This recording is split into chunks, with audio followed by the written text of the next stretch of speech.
ഈ വർഷം കോളേജിൽ കയറുന്ന അല്ലെങ്കിൽ കോളേജിൽ പഠിക്കുന്ന കുട്ടികളാണെങ്കിൽ ഞാൻ പറയാൻ പോകുന്ന ഈ കാര്യങ്ങൾ ഉറപ്പായിട്ട് നിങ്ങൾ കേൾക്കുക. So once again welcome back to time is money. So നമ്മുടെ +2 കാലഘട്ടം കഴിഞ്ഞിട്ട് ഏറ്റവും കൂടുതൽ എസെൻഷ്യൽ ആയിട്ടുള്ള കാര്യമാണ് ഈ ഒരു കോളേജ് കാലം എന്ന് പറയുന്നത്. സോ ആ ഒരു കാലഘട്ടത്തിൽ നിങ്ങൾ +2 ലൈഫിൽ ഒരുപാട് എക്സ്പെക്റ്റേഷൻസും വെച്ചുകൊണ്ടായിരിക്കും ഈ ഒരു കോളേജിൽ പോകുന്നത്. ആ ഒരു കോളേജ് നിങ്ങൾ കയറിയ കോളേജ് പ്രൈവറ്റ് കോളേജും കൂടെ ആയാൽ അവിടെ എല്ലാം തീർന്നു മാത്രമേ ഉള്ളൂ.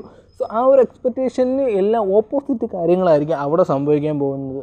സോ ഞാൻ ഈ പറയാൻ പോകുന്ന കുറച്ച് കാര്യങ്ങൾ നിങ്ങൾ ശ്രദ്ധിച്ചാൽ നിങ്ങളുടെ കോളേജ് ലൈഫ് നിങ്ങൾ വിചാരിക്കുന്നതിന് തന്നെ അപ്പുറമാക്കാൻ പറ്റും.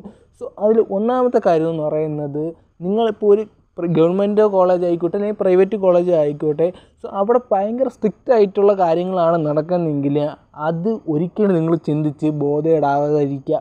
അതാണ് ഒന്നാമത്തെ റീസൺ. നിങ്ങൾ കോളേജിൽ പോകുമ്പോൾ എല്ലാവരും ശാന്ത സ്വഭാവക്കാരൊന്നും ആയിരിക്കില്ല. സോ അതിൽ നിങ്ങളുടെ വൈബിനെ പറ്റിയ